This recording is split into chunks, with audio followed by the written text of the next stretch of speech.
Wait, sir, my internet is not very strong. Can I switch off my video and just show the slide? Yeah. What you can do is you can stop the video. Okay. Share my slides. Yeah, you should share your slides, please. Okay.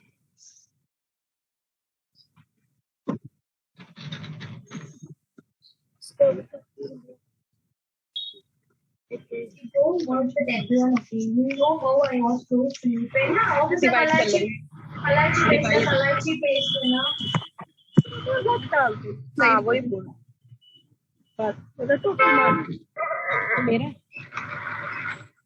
Sir, are the slides seen, sir? Yes, the slides are visible. Okay. 85. Start now or? You want to wait for a couple of minutes before others join?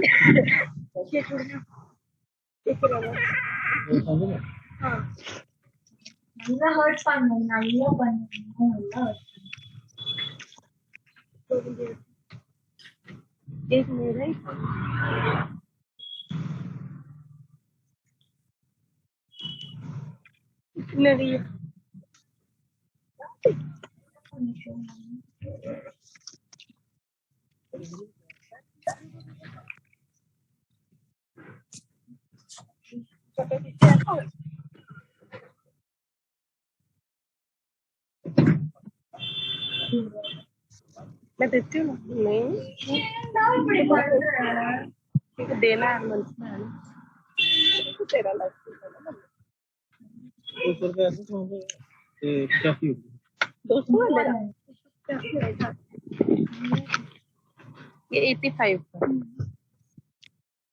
ஏன் இப்படி தேவையில்லாம hurt பண்ற? நானே உன்கிட்ட பேச phone பண்ணிட்டு எதுக்கு hurt பண்ணிட்டு இருக்க?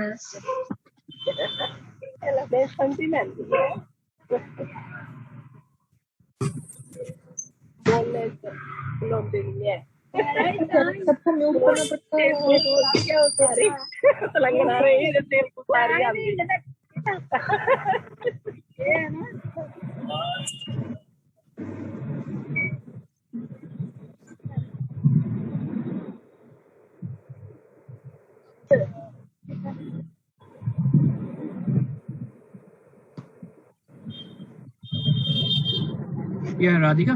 I mean, yep. Tejaswi, no? Tejaswi, you can start. I'll just request others to who was not presenting, just to mute yourselves, just to keep this undisturbed.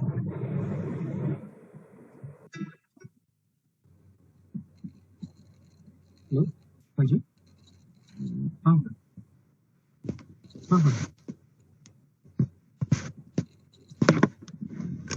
मैंने जयपुर को दोबारा भेजा आपको भेज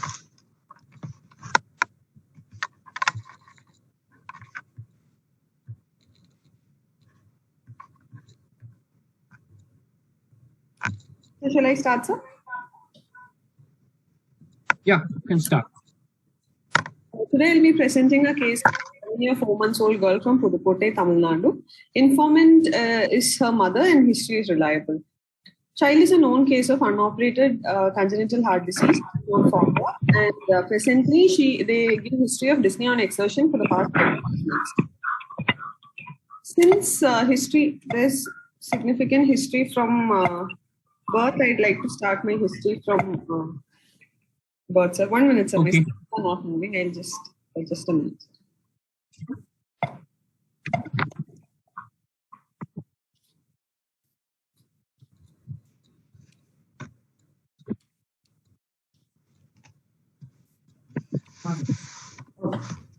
Born to third degree, child was born to third degree consanguineous couple as the second child. Antenatal period was uneventful. There was no history of gestational diabetes, hypertension, or drug intake in mother. Child was born at term via cesarean section in view of previous child being delivered of a cesarean section with a birth weight of 2.75 kgs, which was normal, and child cried immediately after birth. The natal and perinatal period were uneventful. The child was first found to have a congenital heart disease at 6 days of life during evaluation for an incidentally detected murmur. At that time, echocardiogram was done at a local hospital, and parents were told that the child has a hole in the heart and that the cardiac chambers are not in the normal position and that the child's heart is located on the right side of the chest. They were advised to remain on routine follow-up and also told that the child may require a surgery after a few years. Their mother does not report any feeding difficulties, poor weight gain, or frequent respiratory infections during infancy. There's no history of cyanosis or cyanotic spells, but the mother remembers that the oxygen saturation was between 85 to 90% when the heart disease was detected in the first week of life. After this, the child remained on annual follow-up and continued to remain asymptomatic and not on any cardiac medications. Mother recalls that the saturations at every follow-up visit remained consistently around 85%. But she denies any history of cyanosis even on exertion. Currently, reports dyspnea on exertion class 2 NYHA for the past 5 to 6 months, which was insidious in onset, in the way that the child was not able to catch up with peers during play. There's no history of limitation of normal daily activity. There's no history of orthopnea or PND. Mother reports mild growth delay compared to peers. There's no history of palpitations, neither exertional nor arrhythmic, syncopal episodes, or angina. They do not report any history suggestive of polycythemia-related symptoms like frequent headaches, neurological symptoms suggestive of TIA or stroke, small joint pain suggestive of gout, or history of any phlebotomies done in the past. Recently, the child was seen in our institute and evaluated in detail. Once more, the parents were advised that the child will require surgery, but a cardiac catheterization procedure should be done prior to the surgery, and currently she has been admitted for the same. The child is not on any regular medications, and she does not have any known comorbidities, prior hospital admissions, or surgeries. There's no history of any congenital heart disease or unexplained sudden deaths in the family. Child has attained developmental milestones appropriately for age, and the child has been vaccinated to date as per a national immunization schedule. She takes a mixed diet. There's no history of any bowel, bladder, or sleep disturbances. Currently studying in the 2nd standard with average academic performance.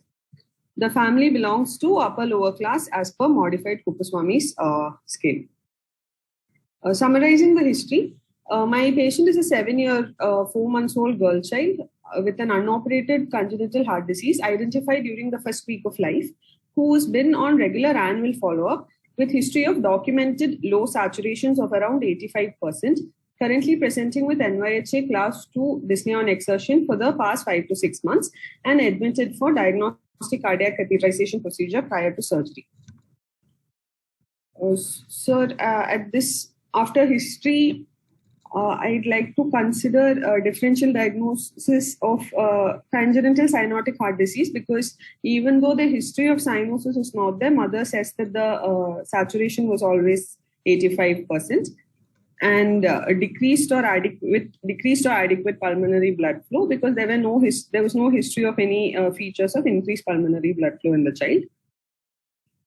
And because the child was on regular follow-up but was not intervened in the past, I'd like to put possibilities of Epstein's anomaly, CTGA with BSD-PS, and remote possibility of TOF with pulmonary atresia with MAPCA-dependent pulmonary circulation with no central PAs, where we would like to follow up the child because there is no definitive repair possible.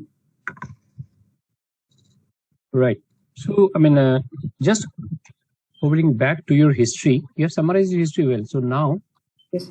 Can you go back to the first slide, please? This slide, sir? Yeah. So, see, born to 3rd degree consanguineous couple as a second child, and found to have a congenital heart disease 6 days of life during evaluation for an incident detected murmur, and then echo was done. Now, yes. Was any advice given to the parents at that point of time, like they will need some form of treatment, either interventional or surgery at that point? Yes, sir. They were advised that after a few years, the child might require surgery if the child has any worsening symptoms. Okay. So there comes the first question. Like, suppose a child has been detected with congenital heart disease and the doctor, cardiologist, tells them that he or she may not need surgery right at the moment, but will require surgery subsequently at some point of time. Yes. Right. At that point of time, the mother says that she noted that the child was slightly cyanotic, as per the mother, as per your history, and carries a saturation of 85 to 90%. So at this point of time, without going to something, suppose you are the attending pediatric cardiologist at this point of time and you are examining the neonate, would you like to think some diseases at this point, which saturates at say 85 to 90%, but will require some form of a therapy on the long run or maybe on the extended short run, but not at birth? Though the child has been diagnosed at birth with a saturation of 85%. Yes, sir. I went through all your differential diagnoses which you have put at the end of your history. But at this point of time, like say the saturation 85 to 90%, and the child is apparently well, except that if you dig deep into the clinical examination, you'll find very mild cyanosis. So any other differential diagnosis would like to put in at this point? Sir, if it is an unobstructed TAPVC, we would like to wait for some time, and then and the saturations also of an TAPVC would be around 90% or so. Right. In your fourth differential diagnosis, you have get pulmonary atresia. Right. Yes, sir. So pulmonary atresia at that point of time, Simran has been TOF APV. That is classified as obviously as a cyanotic heart disease with this thing, some amount of cyanosis. There will be tinge of cyanosis, but at the same time, I think the murmurs and all, if you want clinical examination, we can differentiate it that it might be something else. Apart from TOF, absent pulmonary valve, which is obviously comes into a differential diagnosis, TAPVC, unobstructed TAPVC. Anything else would you like to bring? Like the fourth diagnosis, pulmonary atresia, would you think of that diagnosis at this point? Would you keep it in mind by any terms? I'm not sure, sir. It can be a possibility because see, when you are saying mostly cyanotic heart disease, but the first thing comes into your mind is pulmonary atresia and TGA, isn't it? Yes, sir. So if they are saturating very well at that point, like in neonatal period, while the duct is overflowing or the duct is quite big, the saturation might be at that point, but obviously there will be other telltale signs. As soon as the duct closes, within the first few days, the mother will complain that the child is becoming more and more blue, or it might be presenting as an emergency, isn't it? Yes, at all. With the duct closure. Yes, sir. Yes, but you have still, my question is that you have still put it as a fourth differential diagnosis. So what happened between these 7-year period? Something must have happened, no? For the TOF pulmonary atresia, sir? Yes. The last if it is a MAPCA dependent pulmonary circulation, the MAPCAs have a tendency to constrict, so that can cause decrease in pulmonary blood flow and increase in cyanosis. So when the child exerts, that hypoxia can precipitate some tachypnea, and that can be perceived as dyspnea on exertion. Yes, to some extent, yes. And obviously, even if it is pulmonary atresia, for example, in very rare cases, according to the natural history, most of the pulmonary atresia only live up to that stage unattended unless they have good quality MAPCAs or plenty of collaterals to support the pulmonary circulation. In rare cases, the duct might be patent itself. In very rare cases, the duct might be patent itself to keep the person still living in extremely rare cases. Yes. So you have dropped at this point of you have brought another differential diagnosis, the TAPVC, but you have dropped the diagnosis in your final differential diagnosis. Is there a reason? Yes, sir. 7 years, still 7 years, because the child was followed up annually but not operated on. That is unlikely that somebody would follow up a TAPVC till 7 years without surgery, sir. Yeah. And obviously, the natural history wouldn't allow it to go into that stage. 90% will not survive beyond first year. Yes. So that's a natural history. There might be exceptions, but the natural history. Simran has given one differential diagnosis. I'll just open up the chat. That complex heart disease with VSD mild PS. Complex heart disease, it can be with mild PS. At that point of time, whether at the neonatal age, there might have been optimal pulmonary blood flow, but as the time progressed, either the PS has increased or there might be something else which has made the child more blue. So but dependent on, pardon? Sorry, sir. Sir, in this neonatal period, can we consider any admixture physiology with some amount of PS that they would have waited to do a Glenn later on? It will take some time at least for the PA pressures to come down and the admixture physiology to come to full blow. It will take some time. Yes, sir. Not at the exact neonatal period when your child was detected. This baby was detected at birth. According to the history at birth. So that kind of physiology which you are talking of may be presenting at about say 3 to 4 weeks of time, isn't it? The simplest one. Simple tetralogy of Fallot, it can be a possibility, or a pink tetralogy of Fallot when the cyanosis might be very blue. The cyanosis might have been very mild, and the doctor might have told the parents that this kind of patients usually need to undergo either a shunt if they turn to be very blue, which they are expected about say 3 to 4 weeks of age after the neonatal pH comes down. And obviously, and if the pH, if the pH increases with time, they might turn more and more blue, in which case they might need a shunt, or else they will need an ICR down the course of say when they become slightly bigger, this age of age. Right? So this might have been a pink TOF to present with, or maybe a TOF with good amount of saturation, with good amount of forward flow, or good amount of pulmonary blood flow. So these two differential diagnoses might also be included in your diagnosis, isn't it? Yes, I didn't put that now because the child was 7 years. So. Yes, with some purpose. I meant it. Right. Can you go to the next slide, please? So the child remained on annual follow-up. So from this page, we no history of frequent headaches, neurological symptoms. So you have ruled out things which cause gross cyanosis and might have might be causing polycythemia and thereafter the effects thereafter. No palpitations, syncope episode, angina. There is a mild growth delay compared to peers. She is not on regular medications and known comorbidities. Fine. Yes. Go next one, please. Family history, no history of congenital heart disease, unexplained sudden deaths in the family. Here, it might be just a well point to note that if had there been any history of congenital heart disease in the family, what would have been the approximate chances that the next child in the family from the same parents would have some amount of congenital heart disease? Rough estimation. Suppose this child had a sibling who had some congenital heart diseases. So what's the chance approximately for this child to have this one? It's around 4 to 6% if sibling. Approximately, little below 6. It is approximately, Pratibha has written 3 to 6. That's approximately around, Rishik has written 3 to 6%. Yes, approximately around 5%. If your answer is approximately 5%. For the same parents, that the next child might have some amount of congenital heart disease. So development milestones were attained appropriately for age. I'll have one question from there. You said development milestones attained appropriately for age, but still the child has congenital heart disease. Can you name some congenital heart disease which would have normal development milestones? I mean, they have congenital heart disease, but they will have almost normal development milestones as per the other peers. TGA is not usually associated with any neurodevelopmental delays. Like okay. TOF which have syndromes associated with it are known to have developmental delay associated. What about the acyanotic ones? Say a normal ASD or a normal VSD. Most of them will have approximately normal developmental milestones unless they have severe failure to thrive, and the failure to thrive is causing some development delay. Yes, sir. Yes, sir. For example, a child who is severely, at 1 year of age, the weight would have been expectedly around 7 or 8 kg. Due to severe failure to thrive, they will have this thing. Yes. So most of the acyanotics, if they have good amount of weight and they have the capacity to run and these things, they will have almost a developmental milestones to be normal. Whether there might be some delay because of their inherent disabilities, but otherwise they are expected to have. Cyanotic congenital heart diseases, they might have some delay, isn't it? Yes, sir, because of the cyanosis, because of small moderate acyanotic heart disease. Someone is Simran, small moderate acyanotic heart disease. Yes, I agree. Small moderate, like average tetralogy of Fallot. If you take a very close history, the developmental milestones are not that delayed, isn't it? Unless it's a gross cyanotic heart disease which precludes the child to walk or precludes the child to expend some energy towards the walking or talking or something else.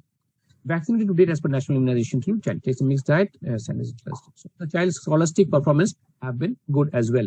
So you have written, since you have written this point, I cannot avoid one question, like studies in second standard, average academic performance.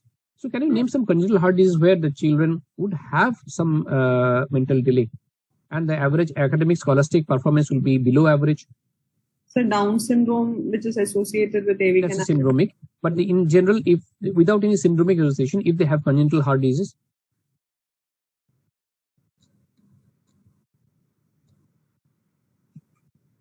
usually what happens in the cyanotic heart disease? Most significant cyanotic heart diseases, post CPB and all, they are known to have poorer neurodevelopmental outcomes compared to peers. Yes, that's one thing. That's post-CPP. But see, some of the congenital cyanotic heart disease, actually the developmental process starts in utero, isn't it? Like Yes. pulmonary atresia, TJ, if you have a research on that one. Yes, some of them might have decreased scholastic performance because in utero, the changes occurred in utero. So after birth, those changes are never made up. Like the most typical cyanotic ones, like pulmonary atresia and all, they might have some amount of scholastic performance. They will lag behind the average ones. Barring Yes. across obviously the syndromic ones like digurgitation and the others like Down syndrome, as you told, Yes. they will have different due to different reasons as such overall, isn't it? Yes, understood. Williams and all this, so they will have decreased. Like your history is very beautiful. I cannot stop appreciating it, but at the same time, since we have written so much in details, so I cannot avoid some of the questions like average academic performance. So you must have meant something. Average academic performance, you must have meant something. That's what you want. Socioeconomic history modifies. Yeah, next slide, please. So in summary, in the 7 years old, 4 months, can you read out the summary once more, please?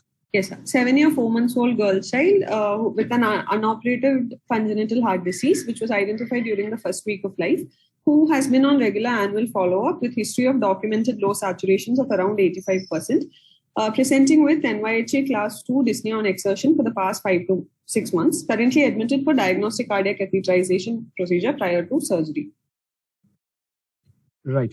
So in between these 7 years, 4 months, the history is quite interesting. The child was diagnosed at birth, and the parents were told that she needs some form of a surgery or some form of an intervention at a later age.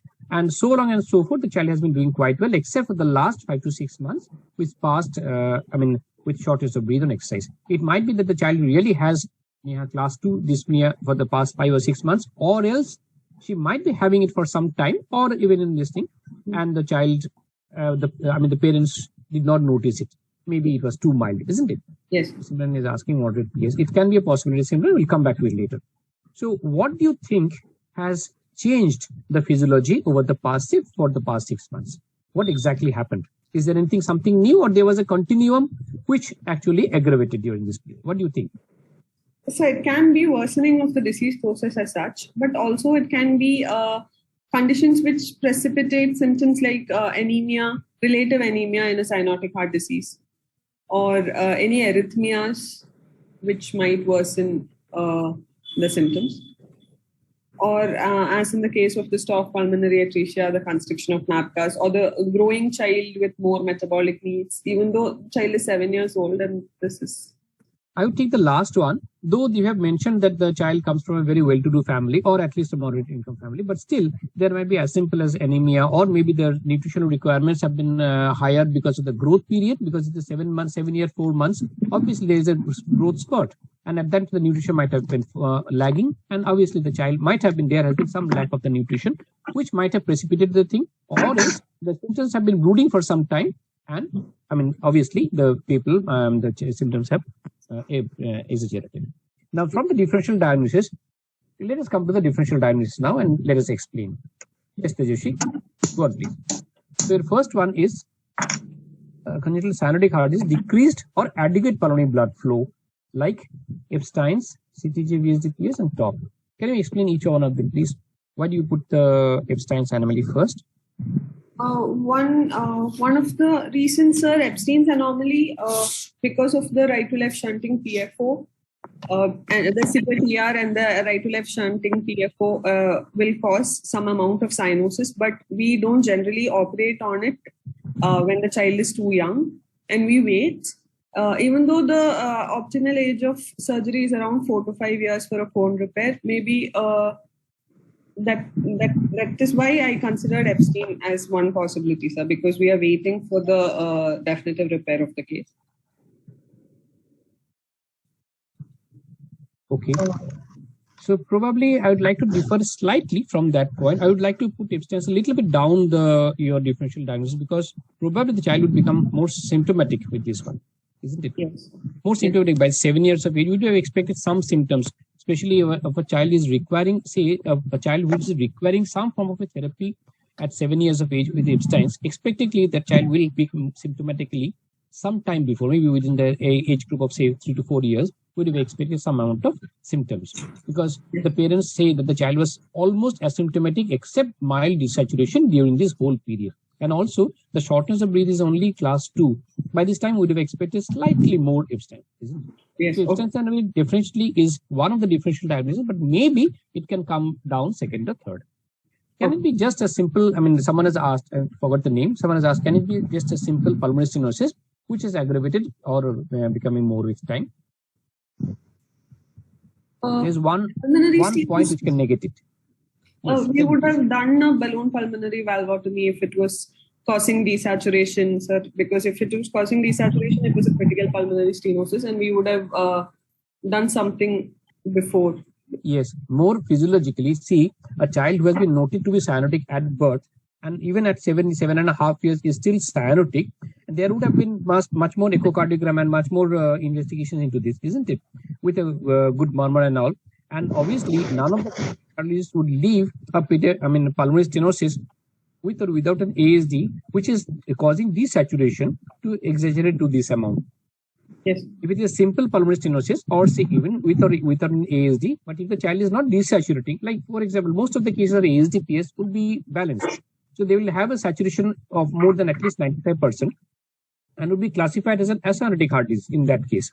Yes, sir. The moment a child with an ASD-PS starts desaturating, that means the PS is severe enough to cause a right to left shunt. And that PS would have been relieved by this time. You won't wait until 7.5 years. And the child would have been much more symptomatic before that one. Right. I agree to that one, that you have not put an ASD-PS, but maybe you can consider it down your differential diagnosis at some point of time. Okay. And the next one, you have put CTGA VSD-PS rationals. Again, sir, CTGA VSD-PS is a disease, especially like CTGA with a VSD and a PS. This is a disease which can go on for a long time without any intervention, where the PS is significant enough to not allow any of the features of increased pulmonary blood flow due to the VSD to take place. So in those patients, and because the LV is more tolerant to the PS, of the pressure after load of the PS, they go on for quite some time without any problems. So this presentation at around this time and the fact that no intervention was done before this supports it, sir. And also the presentation now might be because the child has developed some arrhythmia or heart block. Right. Would you like to consider some other combinations, permutation combinations of VSD-PS? For example, you said that there is a balance circulation. There is a balance circulation. So the VSD and the PS are maintaining the saturations approximately say 95% or more than 90%. So that there is a mild cyanosis. So why CTJ? Can it be normal like a tetralogy fellow, pink fellow, or maybe a DORV VSD-PS which has been maintaining the saturation in some way? Yes, any of the top physiologies with adequate pulmonary blood flow can be possible, sir. But whether other diseases will be followed up without intervening, I was not sure. So that's why I specifically put CT. I agree. But probably here one good point would be that the parents might not have sought any medical help, especially going by the history. So CTG VSD-PS would be a very specific diagnosis, I mean. But yes, the year history that the child has been 7.5 years with mild cyanosis, not much of a symptom. It can be a simple DORV or a simple tetralogy fellow, pink fellow, isn't it? Yes, sir. Yes. Would you like to keep that in a differential diagnosis before, without pinpointing a CTG VSD-PS? Maybe it's one of the differential diagnoses. I totally agree to that one. Yes. But a DORV VSD-PS or maybe a top physiology, simple top physiology, yes, combination combinations, pink TED, DORV VSD-PS could have been one of the differential diagnoses. Yes. And probably it could have come a little bit earlier when the child is not much symptomatic, and because in our country, see, plenty of pink tops might present a little bit later, isn't it? And yes, plenty of even the patients who are maintaining DORV VSD-PS, maintaining the saturation, not much of a PS, the pulmonary blood flow has been adequate, maintaining, and the child was also okay. So yes, because 7.5 years must be studying in class 2, as you have said. Yes. What about ASD with moderate PS is definitely either a pre-tricuspid or a post-tricuspid shunt with some form of a pulmonary combination of pulmonary stenosis, which have been maintaining the pulmonary blood flow to an extent to maintain the saturation 90-95%. So the combinations, I'm coming to that point. Varun Tiwari, consider univentricular heart DILV with RV morphology. I'm coming to that one. So it can be a combination of any of the two ventricles with two ventricle physiology with the VSDPS. Now, Varun has kept up a diagnosis, just a moment, single ventricle physiology, univentricular heart with, for example, DIB with RV morphology, or, can be some form of a PS. Any points for that one, Tejasvi? Sir, again, if it was a single ventricle pathway, we would not have waited for 7 years to start the child on, even if landing or this was. I'm sorry, sir, because that was the main point I considered for not putting any of the. Varun has told that univentricular heart with RV morphology. Univentricular heart with RV morphology. See, univentricular heart, most in all probabilities, had it been an univentricular heart, the child would have presented a little bit earlier, because the sinus would have been slightly more deeper and the symptoms would have become much more earlier. With 7.5 years, a single ventricle with whatever form of PS it can be, there would have been other kind of symptoms. Either the shortness of breath would have been slightly higher, or the sinus would have been slightly more deeper. It's already diagnosed as dextrocomplex something. Yes, Okay. sir. Also, the CTGA diagnosis, parents say that child's heart was on, like there is dextrocardia. So in that way also, it's. So according to the differential diagnosis, had that point not been there, the mother has given. Yes, sir. Yes, sir. If mother has giving a point that the child is, the heart is on the right side, that gives you a clue that probably there's some form of an heterotaxy. So yes. You can, in that case, you can narrow down your differential diagnosis that yes, it can be the commonest differential diagnosis of an right-sided heart, some diagnosis, CTG, PSDPS, or some form of FRST of it, so that there are some permutations, combinations. So I was just juggling through the differential diagnosis at this point of time. Yes, the normal forms of tetralogy fellow, pink fellow, or DORA, PSDPS, CTG, VSDPS, or permutation combinations might have been one of the possibilities. If the mother is giving a history condipa that the heart is on the right side, then probably CTG comes further. I agree with that one. Let us come to the last one. Top pulmonary map. Just a doubt, sir. Because they're not giving any history of cyanotic spell, should we give any weightage to the fact that there has been no cyanotic spell, and so top physiology we should not be considered as a. It can be considered because there are plenty of tetralogy fellows who may not have the cyanotic spells throughout their life if the pulmonary blood flow is adequate by hook or crook, either through the forward flow, adequate forward flow, or there have been some collaterals. There might not be cyanotic history of cyanotic spell in all the cases, isn't it? We see day in, day out, because some of the parents, they do not complain. Some of the patients do not complain of cyanotic spells. Even after when you ask them for the specific history, they might deny. Or the spell equivalence, they might have also been missed. Yes, sir. The spell equivalence might have been missed, or even there might not be frank spells, isn't it? Yes, especially sir. If there is a pink color. So the top pulmonary is MAPCA in pulmonary circulation. Your age group is perfect because by this time we would have expected lots and lots of MAPCAs to grow up. But at the same time, there would have been, there may or may not be history of some amount of hemoptysis. If a top pulmonary with the MAPCA, totally MAPCA dependent pulmonary circulation, then I would have expected the child to become some amount of symptomatic, more symptomatic. The history of hemoptysis by this time, if the child is totally MAPCA dependent, by this time, 7.5 years, there might have been a history to hota hi. There might have been some history of hemoptysis or some MAPCA related things at that point of time. But anyway, it can come as the last differential diagnosis. I agree. Let us move on to the next one. Come. So far, it's been quite perfect from your history.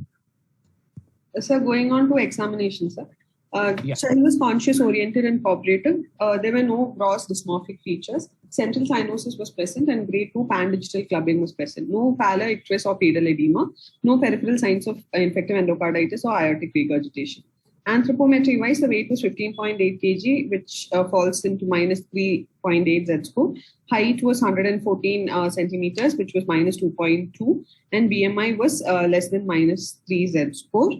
So the child had significant growth failure. Vitals wise, pulse was 88 per minute, which was regular, normal volume and character, no radial or radiofemoral delay, and all peripheral pulses were well felt. Respiratory rate was 24 per minute, thoraco-abdominal. Blood pressure was 108 by 78 millimeters of mercury in the right upper limb in supine position and 120 millimeters systolic in right lower. Saturation was 82 to 84% on room air, and the saturation was similar in all 4 limbs. After exercising the child for a short time, the saturation fell to 65%, and the child was infantile at the time of examination. CVS examination, the JVP was visible 1 centimeter above the sternal angle in 45-degree position with normal A and B waves seen. There was no precordial bulge, no scars or sinuses. Pulsations were seen along the left upper sternal border. The apex could not be seen, but by palpation, it was felt at the right fourth intercostal space, 1 centimeter medial to the midclavicular line, and it was normal in character. There was a systolic thrill, which was best felt at the left, second, and third intercostal spaces, and also pulsations along the left upper sternal border were present. By percussion, the liver dullness was present in the right hypochondrium and the stomach tympanic node on the left. The left heart border was 1 centimeter lateral to the sternum, and the right heart border corresponded to the apex, and the left second intercostal space was dull on percussion. Auscultation-wise, S1 was normal, S2 was single and loud. No S3, S4 or additional sounds like clicks were heard. There was a grade 4/6 harsh, late peaking ejection systolic murmur, best heard at the left, second, and third intercostal spaces with diaphragm of the stethoscope, and the murmur increased on hand grip. No other murmurs like a pansystolic murmur of AV valve regurgitation was heard. Other system examinations were normal. Respiratory system, bilateral air entry was equal. There were no added sounds. Gastrointestinal system, soft, no hepatomegaly or splenomegaly, and the CNS, the sensorium was normal with no focal deficits.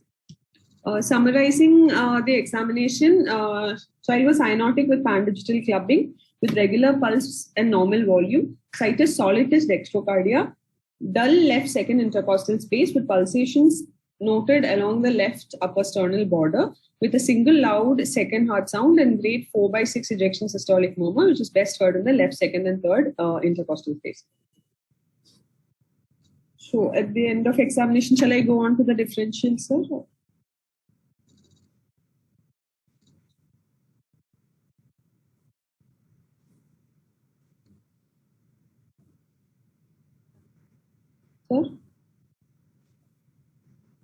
Sir, can you hear me, sir? Yeah, I can hear you. Sorry, I was muted. Yeah, the first paragraph of the summary is the present. I mean the previous sir, one. This is the history summary, sir, yeah, I understand. That's the first one. Yes, sir. You had given. That's the first paragraph. Yes, sir. That's included here. Past 5 or 6 months. Yes, so it's the same. Yeah. So there must have been some need for diagnostic cardiac acceleration, and which has brought the child into medical purview again. And the second paragraph is your clinical findings. Cardiac heart, pandigital clubbing, regular pulse, normal volume, situs solitus. So we insist on the regular pulse, normal volume, right? Situs solitus, dextrocardia, left second pause, and okay, fine. Go and do the differential diagnosis there. Yes. Cyanotic congenital heart disease with decreased pulmonary blood flow, situs solitus dextrocardia, and my first differential would be CTGA VSD-PS with an L malpost aorta.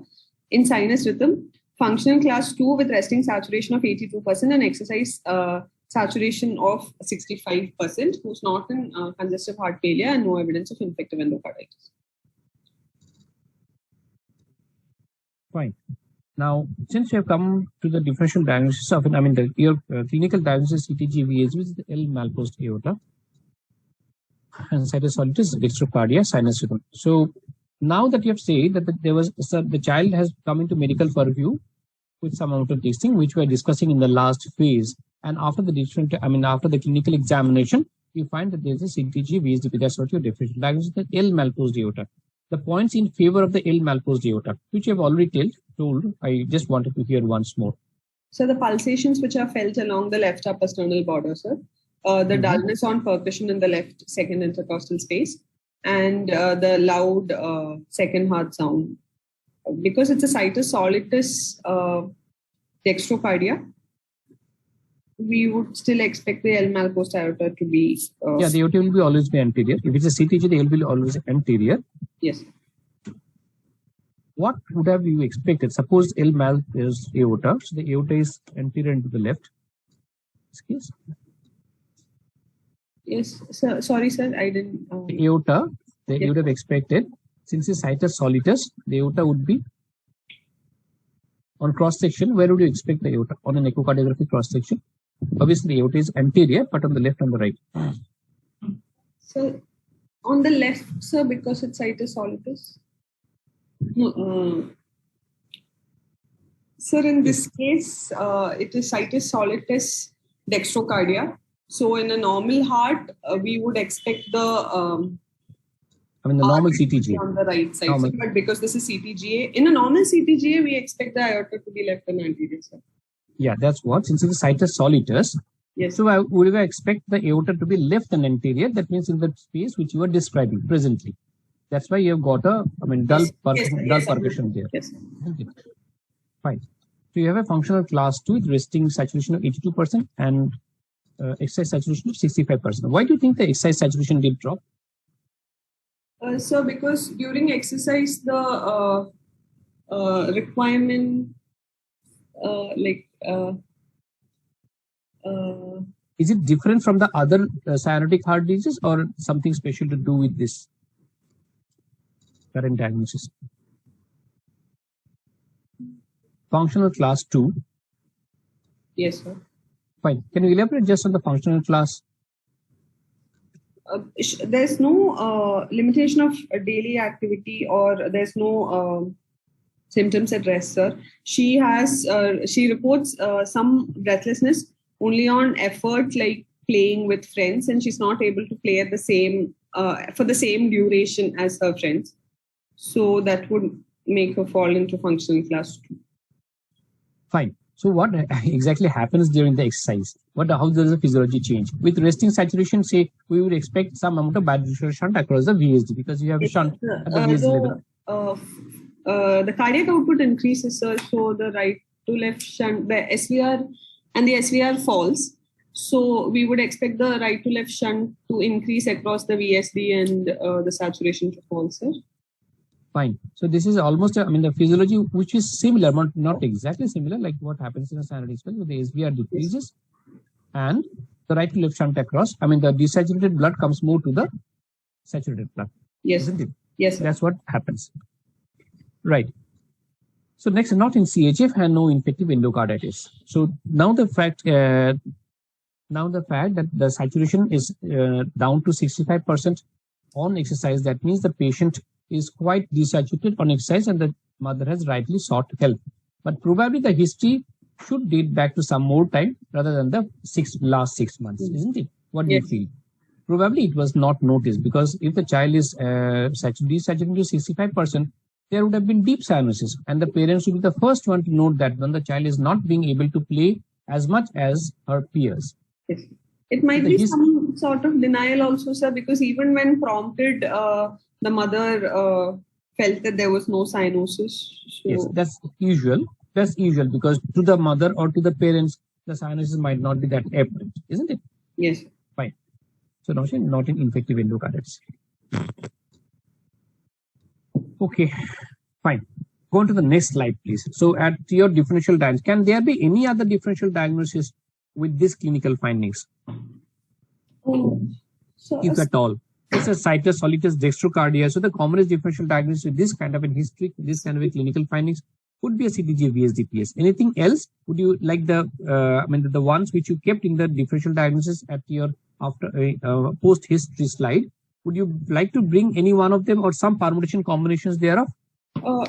No, sir, not the Epstein's or the TOF with MAPCA, sir, because there's no continuous murmur for a TOF with MAPCA. And there are no multiple heart sounds suggestive of Epstein. But even though the child was not intervened before, a single ventricle univentricular heart with an LMAC post aorta might be a differential. That's what. So it can be a single ventricle physiology as well. Some sort of a single ventricle physiology. It can be some sort of single ventricle physiology VSDPS. It can be, or some form of it can be a situs solitus dextrocardia, some form of a DURV VSDPS, or some physiology, or some VSDPS physiology. It can be. Yes, sir. But fact the CTGA VSDPS, any rationale you can give? Why did you zero in the CTGA? The situs solitus, the discordance between the abdominal and the cardiac situs, the atrial situs, is a strong point for CTGA, sir. Yes, I would take that point because the commonest combination with the dextrocardia and the situs solitus would be some form of a heterotaxy with the CTGA. Now, there are some questions like why is a single ventricle physiology? Would that have been intervened earlier? I agree to that point, but you never know. that the parents might not have sought medical help. The history the parents are giving that the child was okay between these 7.5 years. That's why they didn't take some help. But probably it can be that the child was really cyanoid, but the children, when the parents did not seek medical help, there might be a remote possibility. But otherwise, if the child was literally had the single ventricle physiology, and the child would have been regularly have had some form of a regular follow-up, the doctor should have intervened or might have intervened, which the parents would have ignored.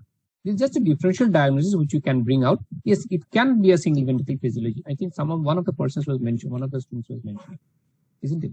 Yes. It could have been a single ventricle physiology. Yes, sir. Like, can you give some points which go against the single ventricle physiology? Any points which are going against the single ventricle physiology so that you are not bringing it into a differential diagnosis? Like say some form of an heterotaxic. There can be several permutations, combinations with the dextrocardia. Situs solitary, dextrocardia, single ventricle, some sort of a DILB or some sort of a this thing. Anything. Yes, sir. Some sort of an univentricular heart. It can be a differential, sir. But any specific points against it? Except that the child would have been much more symptomatic earlier. Yes, sir. Would have been symptomatic. And if, as they say, they were on a follow-up with a cardiologist, they would have intervened. It's unlikely that the cardiologist let the child go until 7 years of age, isn't it? Yes, sir. And the child would have been much more cyanosed in that case. Yes, sir. Obviously, much more cyanosed. Right. Okay, let's go on to the next one, please. Sir, actually, the investigations will be shared by one of our juniors, sir. Go ahead. Farheen. Ma'am, how can I share? One of you has to stop sharing. Stop sharing. Yeah. Then the next person can do that.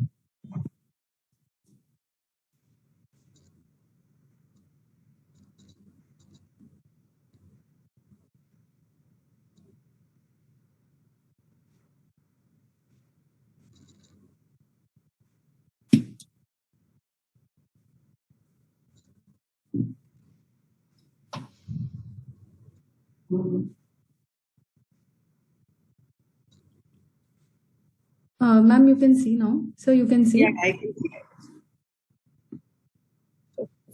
Farheen, it's seen. You can go to the. You can.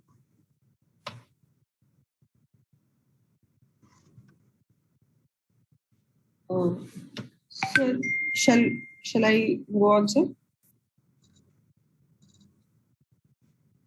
Sir? Please go ahead. Describe. Sir, this is a chest X-ray taken in PA view, showing situs solitus with the liver on the right and the gastric bubble on the left, with dextrocardia, sir. With no CT ratio of around 50%, no cardiomegaly, with normal pulmonary vascularity, L-Malpost aorta with a left aortic arch, and no bony abnormalities, sir. I'm not able to make out the bronchial situs. Both the bronchi look similar, sir. Both the bronchi are almost looking similar at the same angle. Yes, sir. But probably the right one, I would say, is still more obtuse. Right. Yes. To me, it seems to be more obtuse. So what does that mean? More obtuse would be a. I mean, is it as it's in normal? Yes, sir. It's more strict. That's normal. Yes, sir. Yeah. So what does that mean? So it is a situs solitus with the lung situs is yes, sir. Thoracoabdominal situs solitus. Yeah. So you say that the abdominal situs is solitus, stomach bubble on the left, liver on the right. And what about the lung morphology? I mean the lung situs.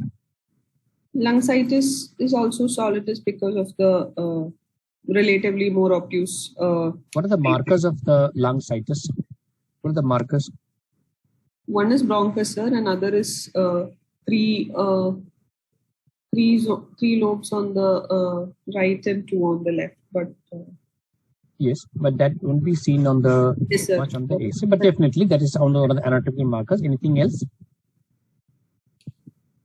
Like the relationship between the pulmonary artery and the bronchi? Oh yes, sir. LPA is hyparterial, sir, and RPA is eparterial. So the LPA will be coursing beneath the left bronchus, and the RPA will be in front of the right bronchus. Anything else? If you open up the bronchi, So the early lobar branching, branching. early lobar branching of the right bronchus. That's how the right bronchus is. I mean, you can see. Yes, sir. Very, Here, I'm not sure. Sir, also this X-ray, should we call it mesocardia? I would like to go with the differential with the diagnosis of, you can call it a mesocardia, but the apex is more prominent. There is one picture in Moss and Adams. You can see that actually the mesocardia, they define as two apices, almost at the similar level. In CTG and other kinds of enterotaxy, which are mostly described as dextrocardia, on anatomical findings, they'll be found to be mesocardia, because mesocardia is often not that much described. But in actuality, it would be mesocardia if you do the anatomical findings. But here on the X-ray findings, if you describe it as dextrocardia, you won't be wrong. Okay. Any comment on the sidedness of the arch? You have already described it as the left side aortic arch. Yes, You can sir. see a small indentation on the left side of the bronchus, which makes the arch left-sided. Yes. And you see this is an optimal pulmonary blood flow. Optimal pulmonary blood flow. Yes, sir. The pulmonary blood flow looks, yes, sir, optimal, sir. Rajguru has 1 point. Diaphragm on the right. Yes, sir, supporting dextrocardia. Yeah. Diaphragm on the right is lower than the left. So the right side ventricle is apex formant, so it can be dextrocardia. I agree to that one. I would have called it more of a dextrocardia. But anatomically, it is said that the anatomists say that mesocardia is less diagnosed. So when you see it anatomically, specimen-wise, most of them can remain as a mesocardia. Fine. Anything else would you like to comment on the X-ray?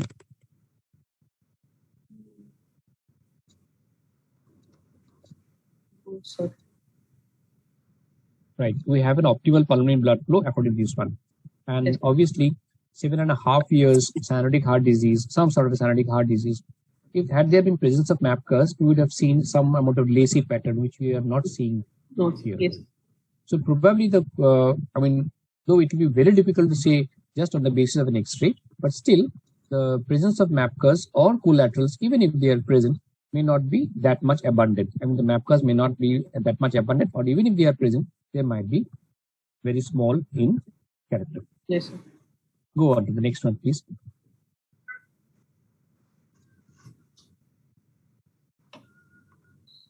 This is a 12-lead ECG, sir, showing Right.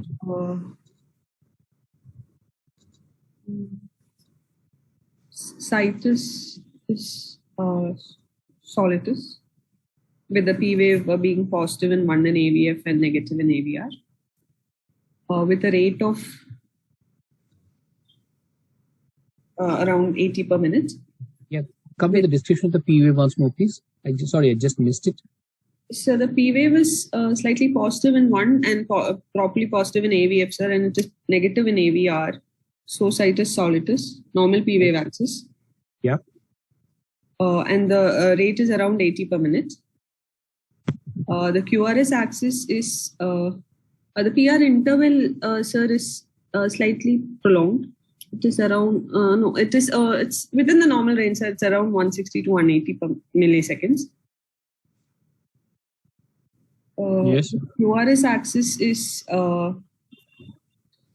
right axis. Apparently right axis. Right axis, because yes, sir. With negative in 1 and positive in AVF. Yes, sir.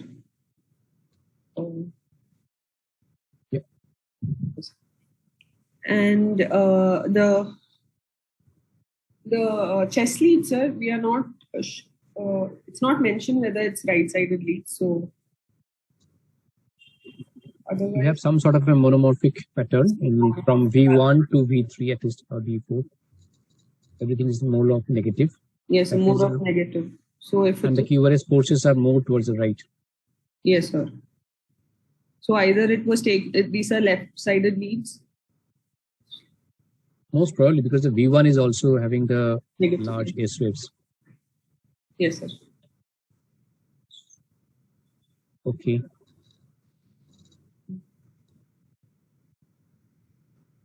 V1 I would have expected. I mean, V1 I would have expected at least.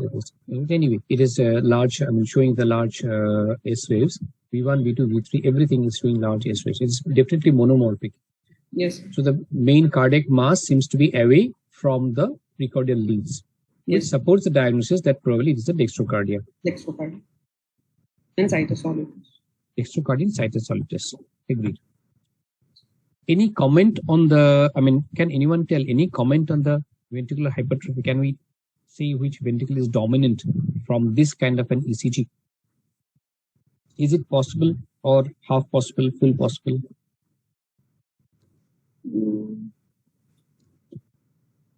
Not sure, sir. I don't think so. Yeah, it's very difficult. Once the situs and all these things get a little bit disturbed. Yes. So probably from one-sided leads is difficult. You really need two-sided leads. The right-sided leads may give you some clue when you get this. This basically pointing towards the fact that the whole cardiac mass is on the other side. That's on the right side. That's what the maximum information which you get from here. As such, in dextrocardia, it's very difficult to pinpoint the ventricular hypertrophy unless you standardize it. So it will be difficult to tell, definitely, but at the same time, all the information which we want from here or other we get from here is that the main cardiac mass is on the right side. On the right. Yes. Go to the next one, please.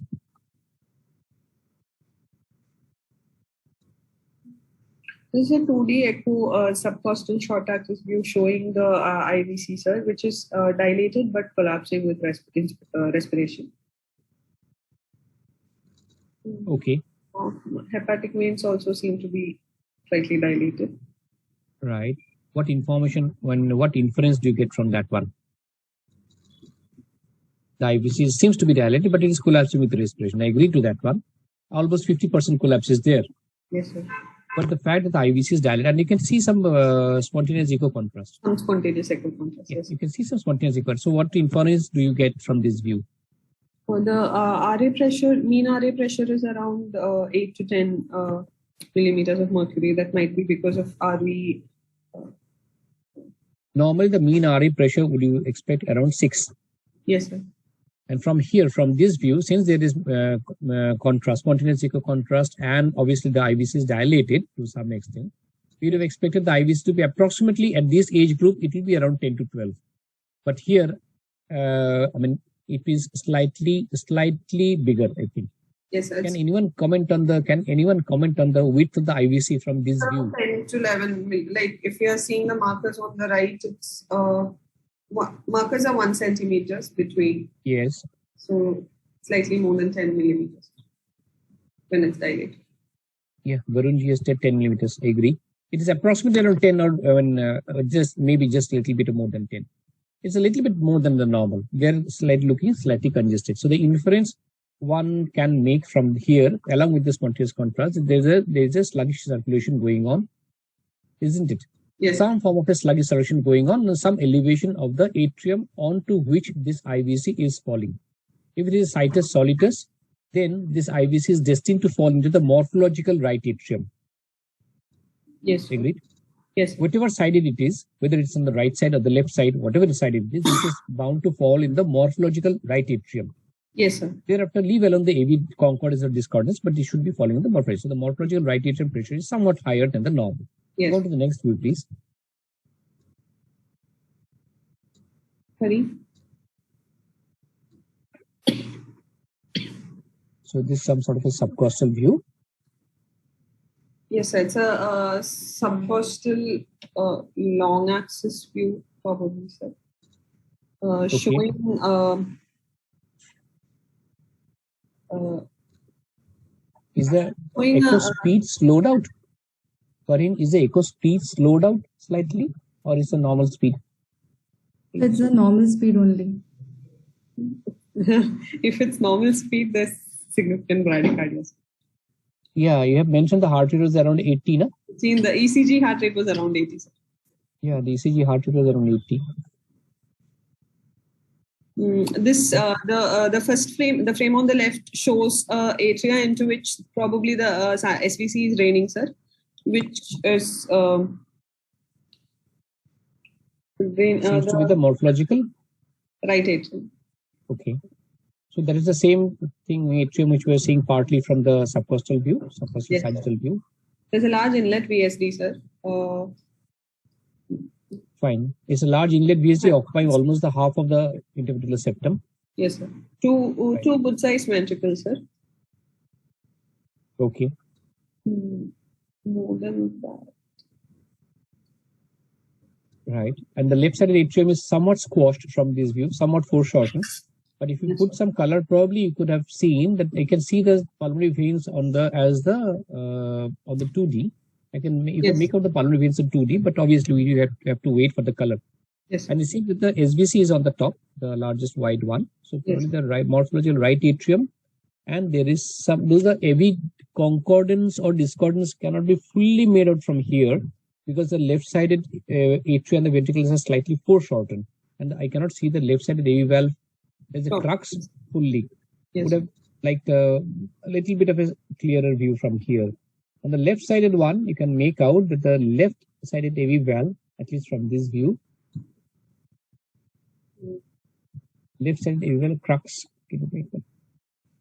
Seems to be straddling, sir, the left-sided AV valve in the image you're seeing now. Straddling at least grade 1, but the exact, I mean, the point at which it is attached to the crux is not very much clear. Yes, sir. From here. Not very much clear from here.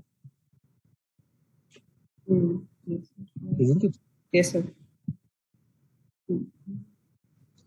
And when you say that this is AV discordance, but I would love to see the papillary muscles on the right-sided ventricle. That would have made it the morphological left ventricle. The right-sided ventricle is the we could have told by surety that the morphological right atrium is connected with the morphological left ventricle. Yes. At the last of the frames, you can see a bit of a papillary muscle. That is the left ventricular papillary muscle on which the cordia are attached. That makes the maximum. Yes, now it is seen. Yes, sir. Yes. That makes it the morphological left ventricle. So the morphological right atrium is connected to the morphological left ventricle, making it AV discordance. Along with a large inlet VSD, which might or may not extend into the outlet region. Yes. Because outlet region is not seen here. So that makes it. I mean, part of the diagnosis is correct, at least that AV discordance. We haven't come to the VA discordance part as it. Can there be the possibility there is an AV discordance with an VA concordance? Like ventricular inversion, sir? Yes, isolated ventricle. This is known as the isolated ventricular inversion. How does it behave physiologically? Physiologically, how does it behave? It will not have any significance. Physiologically, it behaves as a TGGA. TGA. This is the calculation. Yes, sir. Sorry, sir. Yes, sir. Yes. Yeah, isolated ventricular inversion physiologically behaves as a TGA. So till now, we haven't proved the VA discordance. We have to wait for another review. Go to the next. Just a moment. Sorry. Can you revert back to the previous slide?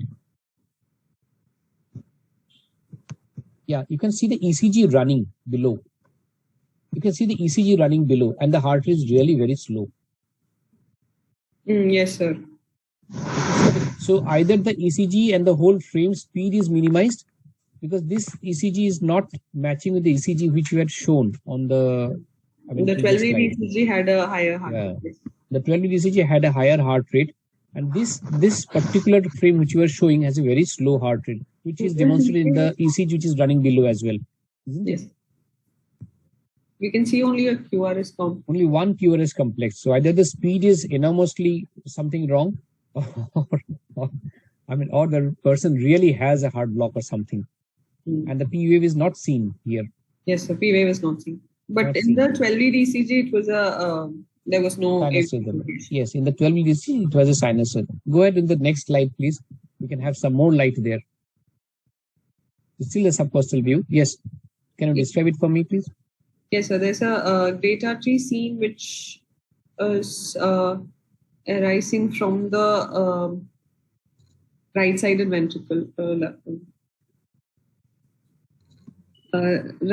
left-sided ventricle, sir. With It's actually overriding, isn't it? yes, sir. It's overriding. According to this view, it is overriding the VSD. Whatever great artery it is overriding the VSD. Yes. Some form of the And artery. it has some amount of both subvalvar and valvar stenosis, most likely. Yes, there's a conal form which is showing obstruction. But the main pulmonary artery is of subsequent normal size. That's what it feels like. Yes, sir. The main pulmonary arteries of normal You can size. see the other great artery also on the left side of the screen, left side of the frame. But Which we has cannot no. see the but you cannot see the origin, isn't it? Yes, As sir. of now, we cannot Yes. see the origin. Yes. This is a Doppler, continuous wave Doppler interrogation of this pulmonary artery, which RVOT, which shows a P gradient of 52 millimeters of mercury. So there's significant stenosis across the pulmonary outlet. Yeah, we assume it to be pulmonary artery, but we haven't seen the bifurcation as yet, isn't it? Yes. From the view which we are showing, we can see definitely two great arteries coming from the left-sided great artery is definitely coming from the left-sided ventricle. Left-sided. It happens to be the morphological right ventricle, proving it's a VA discordance. Yes. The right-sided, that is the pulmonary artery, which we are assuming as pulmonary artery. We haven't seen the bifurcation as yet. Yes, understood. It's understood, but it is implied that most probably this is the pulmonary artery, which is basically coming from the right ventricle with some right-sided ventricle. There's a morphological left ventricle with some amount of override. Override. Yes. Correct. And you have a pulmonary stenosis gradient of around 52, which I wouldn't say it's severe. That is probably, probably that was the reason the child was saturating quite well, which may or may not be, noticed by the parents. There was some form of a cyanosis, which might have aggravated over time. Yes, sir. So that confirms the diagnosis of a CTGA VSD pulmonary stenosis. Though the pulmonary artery bifurcation is not seen in this particular view. Any short axis view do you have?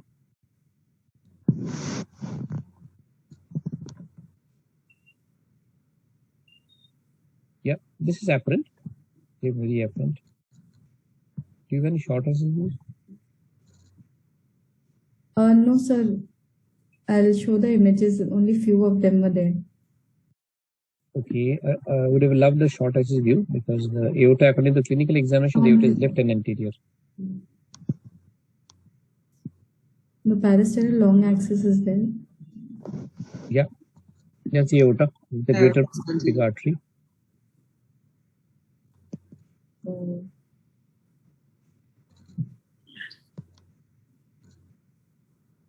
Anterior aorta, sir, with no sub or valvar stenosis with dilated aortic root slightly. No AR. Right. There is utility, but there is no AR. Anything else? There's no outlet VSD. The ventricular septum looks intact in this view. Fine. Next one. I think the ECG and the echo speed also is slightly low because you can see the ventricle is hardly moving in the sense that the rate might have been very, very slow, isn't it? Yes, sir. Someone must have slowed the speed of the echocardiogram. I think the echocardiogram has been recorded in slow motion. Sir, actually, I have recorded it from my laptop only, so there may be a problem during recording probably because I have done a screen recording from the system, hospital system. Yes. That's why. At the time when you have done the recording, I think the speed was slowed down. Yes, sir, probably of the inherent of the system during that time. Because this heart rate is very slow, scaringly slow. I mean, the presenter of the case might have gone straight to the cath lab, taking the baby in the lap, on the lap. No, sir. During examination, the child had a normal heart. That's what, if you're seeing this echocardiogram, the child should be having some sort of block, isn't it? Yes, sir. Yes. Okay, go ahead, please. The next one. So you have done the angiogram.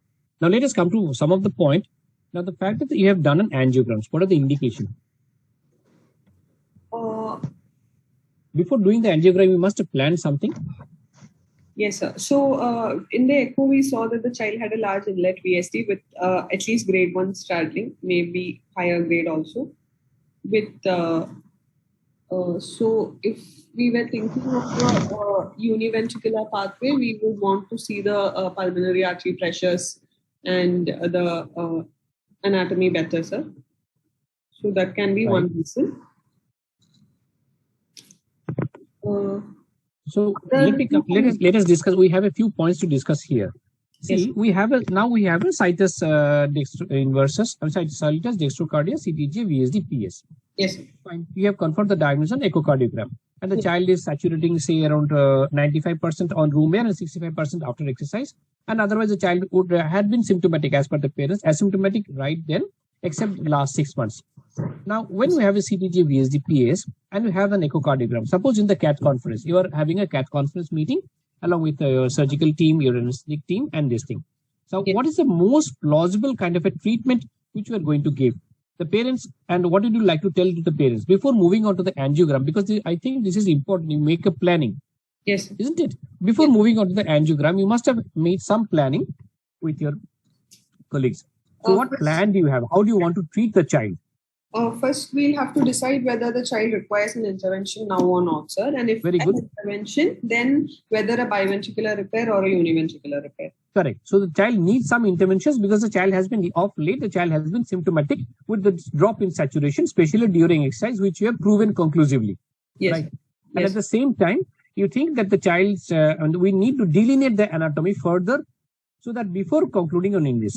Now, the second point you told is whether the child would go for a 2-ventricle or a univentricular point of thing. Yes. Right.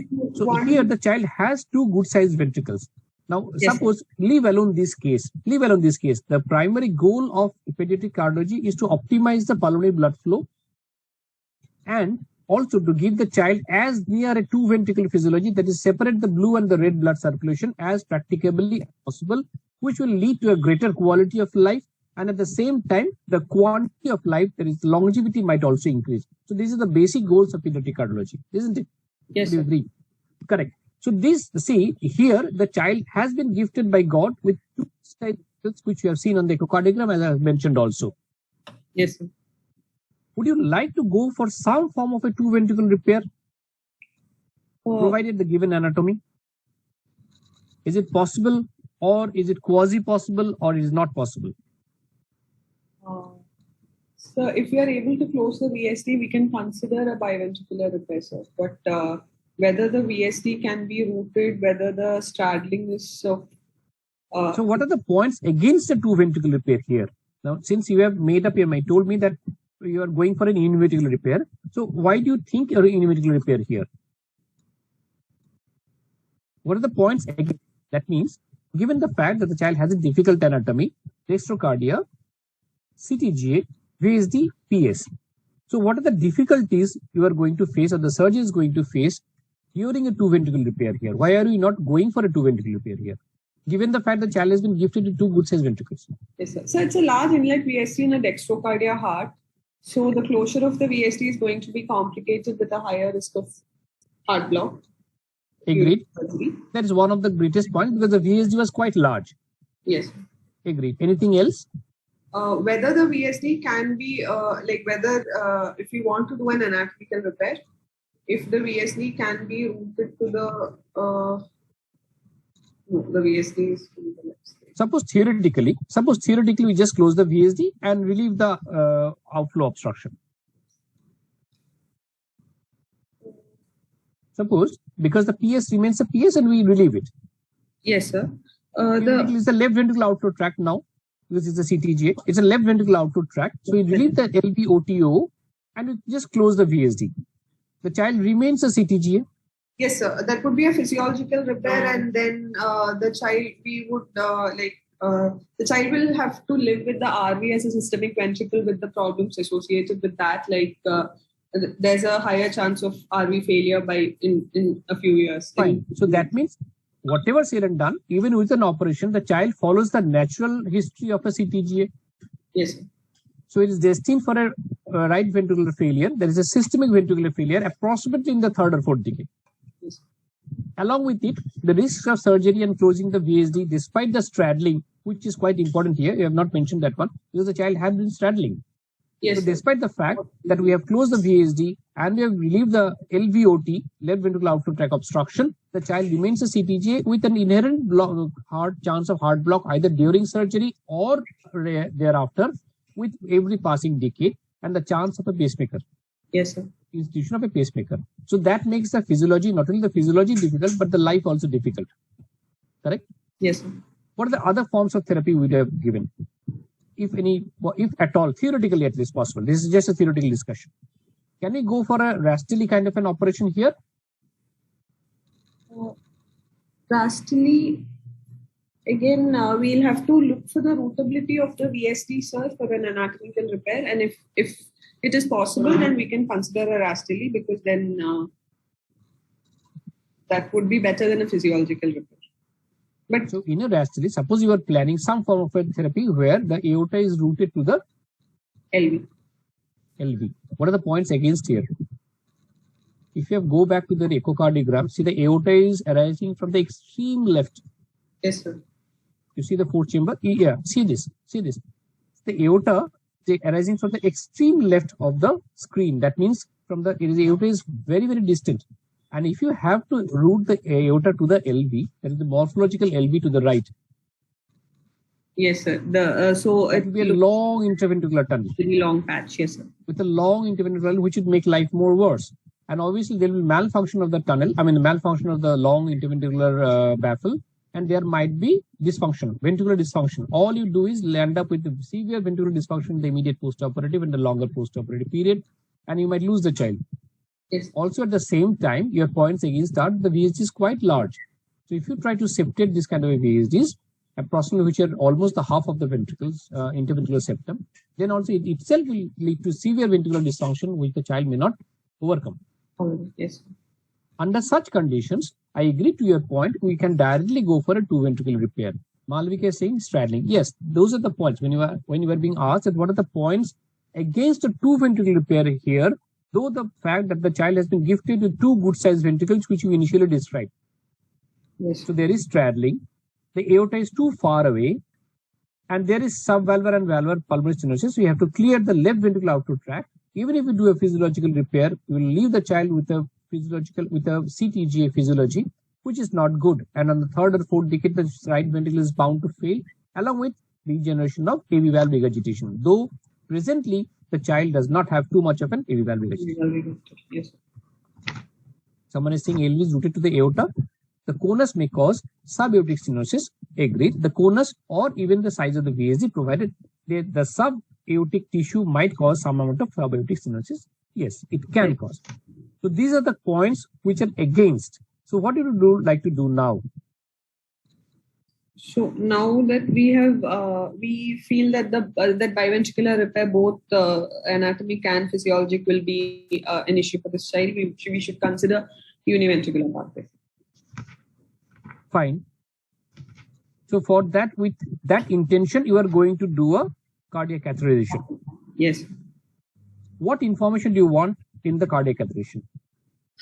So pressure-wise, we would like to know the PA pressure, the pulmonary venous pressure, and so the transpulmonary gradient and the ventricular and diastolic pressure, sir. We would like the PA pressure to be less than 15, the transpulmonary gradient to be less than 6, and the ventricular ED to be less than 15, sir. And these are the idealistic figures. Yes, sir. So far, the ventricles, though this is a CTG, the ventricles has been contracting well because the child is in the first decade, only 7.5 years. Yes. Right? Yes, we sir. wouldn't have expected some amount of ventricular dysfunction here. Maybe on the second coming decades, it can occur. So far, and also one of the most important points here, as mentioned, is there is only mild AV valve regurgitation. AV valve regurgitation, AVVR begets AVVR. So even if it is mild to moderate to start with, within a span of the next 2 or 3 years, you can find as the ventricular dysfunction sets in, the AVVR usually increases exponentially. Yes, sir. Now the fact that you are going for a two ventricular repair, the points which you will be to notice is the PA pressures, the LV-EDP, and the pulmonary venous pressure, along with the transpulmonary gradient. You have already mentioned the figures 15, 15, and you would like for transpulmonary gradient to be less than equal to 6. Yes. Anything else would you like to observe on the echocardiogram, or sorry, on the cardiac angiogram? In the angiogram, we would like to see the pulmonary arteries, the LP and the RPA sizes, the arborization of the peripheral arborization of both sides, whether there is any pulmonary venous obstruction, and AVVR again on angio also we can see, sir. And also any SVC obstruction or SVC, whether it is a single SVC or the sidedness of the SVC. Whether the IVC is interrupted or not? Yes, sir, IVC interruption or not. And whether there are any collaterals or not? Yes, sir, collaterals. Yes. Presence of any collaterals. Right. So these are the points you note before going on to the angiogram. These are the points you would like to note. Yes, sir. What do you like to do next? So you have done a cardiac acceleration, you have taken all the information, you have calculated the PVRI, which is conducible, and then you send the patient for a surgery. What kind of surgery would you recommend now? Given the fact that the child has a single-sided SVC, right-sided SVC. So those it was situs solitus, IVC interrupted, IVC and SVC both are on the right side. Yes, sir. So there is apicocaval juxtaposition. So we would want, because the child is already 7 years old, if the pressures are suitable, we can think of a direct Fontan, sir. But this IVC, because of the IVC being on the same side of the heart, maybe only a Glenn would also benefit this child. Right. See, truth speaking, an apicocaval juxtaposition is not an absolute contraindication for a Fontan. It can be done. So if you want, I mean, theoretically at least, it is possible the child might have an on-stage Fontan. It is possible. Yes, sir. Though we might like to stage it out because thinking of the possibilities and the long-term outcomes and the immediate, not long-term, but on the short-term or immediate outcomes, we can think of the possibility that why don't we do a Glenn and relieve the patient of some distinct and some decongestion, and thereby we can go for the Fontan completion later. Though the child is 7 years, and this is the perfect age where a Fontan is done, isn't it? Yes, sir. Fine. So you do the Glenn. What benefit are you going to serve the patient by doing a Glenn surgery at this stage? The patient has a saturation, baseline saturation of 95%. Yes, sir. At this age, Glenn would not increase the child saturation because the distribution of blood to the upper body would be almost the same. The ratio of distribution to the upper body and lower body would almost be equal, sir, unlike a smaller child where the upper body gets more blood supply. But the child, according to your clinical examination, the child already has a baseline saturation of 95%. 85%. So what benefit are we going? Still, we are going to do a Glenn. So the rationale is ventricles of volume overload, sir. We would decongest the heart. That's what you mean? Yes, sir. Though the volume, the sharing of blood between the SVC IVC is almost equal at this stage, but still we can offload the heart to some extent. What purpose would it serve if we offload the heart? Heart failure might we expect the RV to fail, even though the heart failure might not be, might get delayed, sir, the onset of heart failure. See, here we are converting a two ventricular thing to a single ventricular one. Agreed? Yes, sir. So we have converted a two ventricle anatomy to a single ventricle forcibly. Yes, sir. Whether we accept it or not, the God-gifted two ventricles have been converted to a single ventricle. So now that we have converted into a single ventricle, so the factors which will come into play are obviously the ventricular contractility, the AV valve regurgitation, bilateral AV valve regurgitation, and obviously whether there is any kink in the pulmonary artery anatomy and the pulmonary venous anatomy, which we have already seen on the cardiac acceleration. It may or may not change in subsequent echocardiograms or cardiac accelerations or CT scan. Yes, sir. So the saturations as such may or may not increase. Saturations might increase to early 90s at best. Agreed?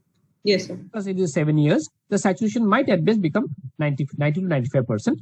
But what will happen to the child is the ventricular volume overload is slightly be decreased because they're offloading at least half of the ventricle.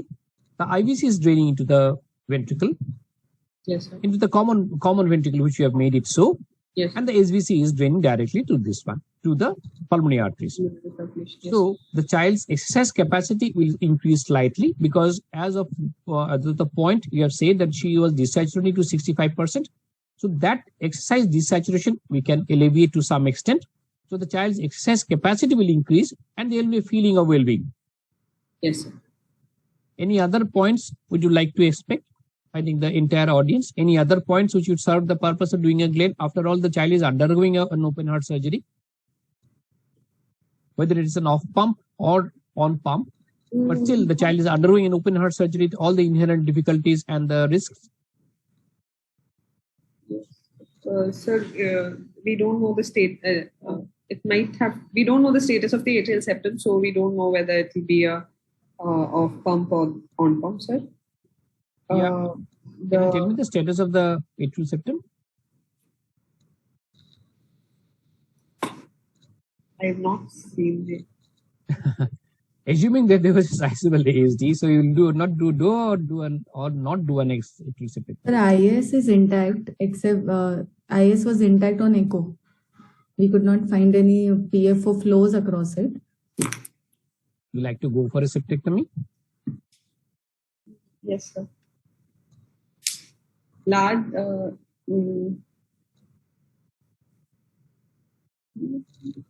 Large guru is of the opinion that no need for septictomy. It is large VSD.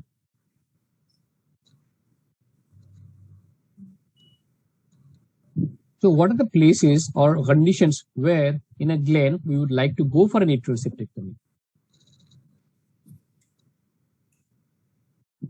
AV valve.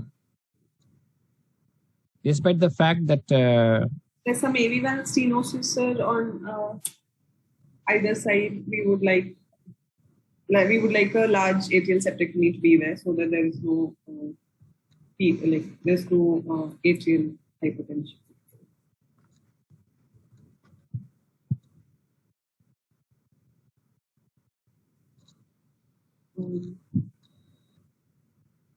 Yes, can you come around once more, please? Sir, if there is a AV valve stenosis, then we would on any specifically on the left side, then we would like for it to have a large septictomy, so there is no increase in pulmonary venous pressures, which will affect the Glenn circuit, sir. One of the points, yes, definitely. We would like to keep the atria undisturbed, and there should be no increase in the pulmonary venous pressures. So, had there been AV valve restriction on the left side? Yes. Also, on the right side. There shouldn't be any AV valve restrictions. Yes, sir. Okay, fine. Will be better at the atrial level. Is it like mixing will be better at the atrial level? So exactly. So that was the answer I was waiting for. See, whatever said and done, there are two different kinds of schools of thoughts.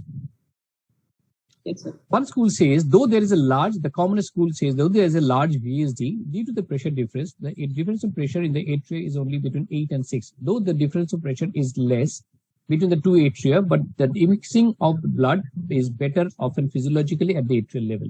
That is the reason, though there is a VSD present, most of the authorities would like to go for some form of an atrial septictomy if there is some form of restriction. If there is a pretty good sized ASD, even if it's a smaller one, say 6 mm, 8 mm, surgeons usually do not spend much time in going for a septictomy because that would obviously tell them to go for a pump. Yes. Isn't it? Yes. So sometimes they can avoid that thing, going upon a pump. Yes.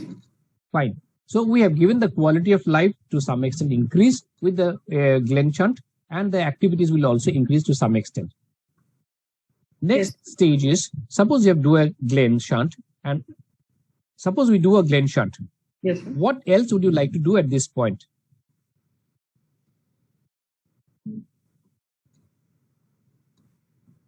So would you like to keep the child on a very close surveillance, call him at 6 monthly intervals, and ask for some other surgery at a very near future?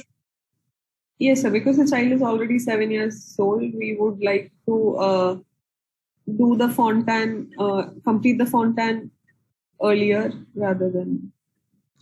Why? Because post-Glenn development of PAVMs and the hypoxia, which will, even though we relieve the hypoxia to an extent, there will be still some persisting hypoxia which can cause the ventricle to fail, and it will be an underfilled ventricle. So there can be some sort of ventricular failure which will develop, which will preclude a ECR Fontan later, sir. What is the optimal age of a Fontan circulation? Ideally, Glenn at 6 to 12 months and Fontan by 3 to 4 years, sir. 3 to 4 years would be slightly earlier, but probably at least in our country or most of the countries, the Fontan target population is around 6 to 7 years, isn't it? 6 years maybe. Done, agreed. Even some countries it is done at the age of 4 years. Yes. Now, why do you do a Fontan at this age? Varun is of the opinion 20 kilo, 2 or 3 years to 5 to 7 years.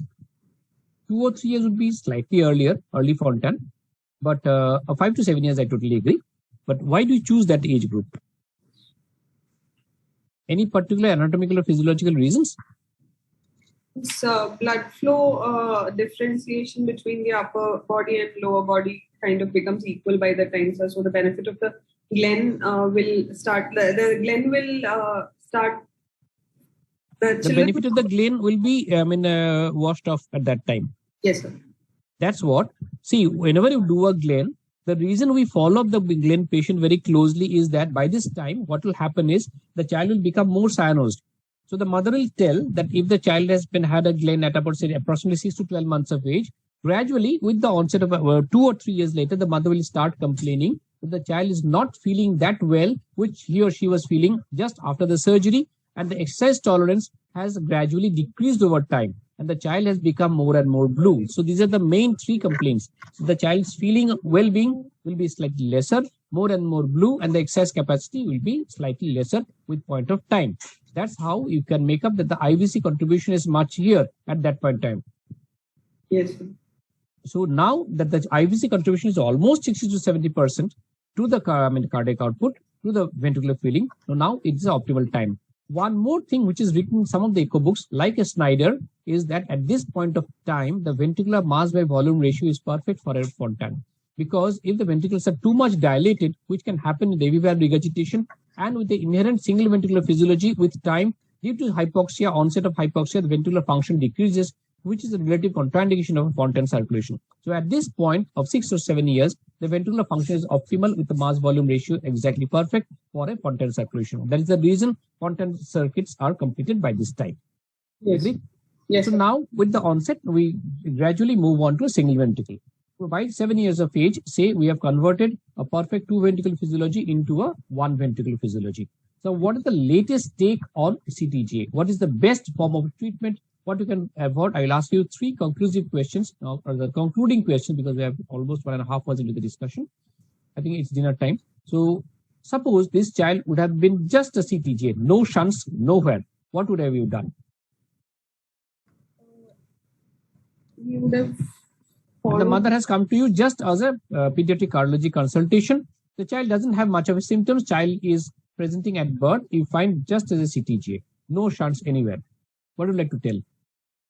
We can follow up the child, sir, and once the child starts developing TR, we can consider a PA band. PA band, right? So, give your rationale. Because in a CTGA without a VSD or PS, the issues mainly they face are either a heart block or a significant tricuspid valve regurgitation or RV failure, sir, which we expect by around 3rd to 4th decade. Yes. So the natural history is that gradually 3 things will come on. The chances of an heart block, which increases with every decade, chances of AVVR, especially the right-sided AVVR, isn't it? And the chances of systemic right ventricular failure.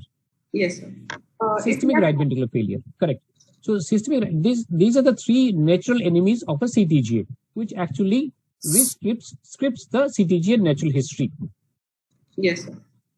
If we because the surgeries which we can do, which involve either a double switch or a Rastelli, all will involve quite a high risk of complications like if it is a double switch atrial baffle obstructions and leaks, and if VSD routing can cause subaortic stenosis and all. It So might you mean be that we are manufacturing problems, or we are inviting problems, isn't it? Yes. So vis-a-vis, if we leave the natural history, what's the natural history of the CTGA? Suppose no shunts, nothing. So systemic ventricular failure or arrhythmia, like CHB around 2% per year might develop CHB, or by third or fourth decade they might develop systemic RV dysfunction, systemic ventricular dysfunction, which is the RV. But at that point, if we do the PA banding, then we can affect the ventricular septal. We can enforce a ventricular septal shifter, which will improve the RV geometry and improve its function. So when you'd like to do a PA band, maybe as late as a third or fourth decade at that time, whenever earlier. Whenever TR develops. Whenever significant TR develops. So what is the utility of a PA band here? PA band causes the LV, the septum to shift towards the RV. So the RV, when it becomes spherical, does not function well. So by producing a septal shift, we improve the RV geometry and thereby improve its function. Not only the RV geometry, but it also helps to preserve the LV geometry as well, because of the intervening fibers. There are three kinds of fibers in the ventricles. One is a circular, longitudinal, and the figure of 8. Yes. Isn't it? Yes. So one ventricular failure will invite the other ventricular failure. So one ventricle, either the LV or the RV, will invite the other ventricular failure, right? Yes, sir. So that is one of the thoughts. The other thought is that if we just leave them alone and go for primary heart transplant, that's a thought which is coming nowadays, because see, follow through, even if we do a double switch operation, ultimately it has been seen by the third or the fourth decade, the ventricles are destined to fail. Yes, sir. So some of the authorities, they advocate, why don't we primarily go for a heart transplant? Even after Fontan, suppose this patient undergoes a Glenn and a Fontan surgery, but at some stage or the other, they are bound to fail in the third or fourth decade or fifth decade. Then at that point of time, you might have to go for a transplant. So the debate is on that why don't you go for a primary transplant in those cases, leaving alone so many of open heart surgeries, so on and so forth. So that is one of the things. Provided the child already has a shunt like a CTGA VSD, given the fact that the CTGs might sometimes might have small shunts like a VSD or a PDA or a cooptation of aorta. So you can relieve that one. You can get rid of that one. If you want to leave the natural history, you can relieve the cooptation. Or if there's a VSD, you can close that one. Or if there's small ASD, you can close that one. So you bring the physiology as natural as possible for the natural history of a CTG. Or else, if it is a much more complicated with AV valve regurgitation, dysfunction has already started, then you might go in for the transplant. Primary transplant, I mean. Those are some of the thoughts which are coming up now, right? Yes. So since we have come up with the PA band, can you just tell me what are the indications of a PA band in the modern day? Sir, PA banding, one would be in a large shunt situation like a large VSD, where the VS in a young child, sir, like if we are not able to do the surgery because of the small size of the child, like a Swiss cheese VSD or a very large inlet VSD. So we would like to do a PA band and allow the child to grow and then perform a VSD closure. Or if the child is not fit for surgery due to some preceding, like some infection or stroke or something, and we want to delay the surgery, then also we can try for a PA band. That is one indication, sir. That's open heart surgery is not possible. That's yes, open heart surgery is not possible at that time. Yes, right. And second indication would be in a univentricular. If we want a child to go in a pathway of univentricular heart, we would like to restrict the pulmonary blood flow and which will not develop pulmonary hypertension. And so early PA bands to restrict the PVRI. Yes, sir. Then in a TGA for LV retraining, in a TGA who presents slightly later, we would want to do an LV retraining. So we can do a rapid 2-state switch or a delayed 2-state switch. So the PA band would be the first stage of this set. And the fourth indication would be in a CTGA, like we said, where the PA banding will improve the ventricular geometry. And another one would be like Shivkumar sir was saying yesterday, in experimental basis in dilated cardiomyopathy, where PA banding helps improve the LV geometry and improves a little function of the LV. Yeah, sometimes you can band the branch pulmonary arteries separately as in a truncus or in some form of an univentricular thing. Long time back, there was an interventional procedure, though it is not practiced nowadays. You have pulmonary flow regulators, which can interventionally, we can band the individual pulmonary arteries, or else like in case of like a Norwood, hybrid Norwood, you have to band the individual pulmonary arteries, or they were pulmonary flow restrictors, which are very seldom used. You can perform a PA band, the effective PA band in the cath lab only. Yes. So these are some of the indications. Now the last question of the day, we'll conclude everything, sir. Now we have a systemic right ventricle. Yes, sir. Right, in a CTGA. Can you name the conditions where we have in pediatric cardiology, or I mean these kind of a group of scenarios where we have a systemic right ventricle? Sure. In hearts of single ventricle with an RV morphology, in unbalanced AV canals, unbalanced AV canals usually have a dominant right ventricle. So in those, we would have a systemic right ventricle once we do a univentricular repair. In a DORV, VSD, if we are committing to a single ventricular pathway, we will end up with a systemic right ventricle. Agreed. DTGA. In a DTGA also, if they go in for a single ventricle pathway, that could also cause a systemic right ventricle. Now, DTGA both before and after surgery, at what places? DTGA before surgery, before an ASO remains a systemic right ventricle? DTGA? Yes, sir. Because the aorta is being supported by the right ventricle. Yes, sir. Before surgery. Before surgery, and yes. Also after surgery, where? After sendings. After sending out, yes, sir. Remains a systemic right ventricle. Yes, sir. Yes. And the CTGA. And CTGA. Right? Yes. So the DTGA before and after sendings and the CTGA naturally remains a systemic right ventricle. Yes, sir. So these are the conditions along with whatever you mentioned, like a DORV.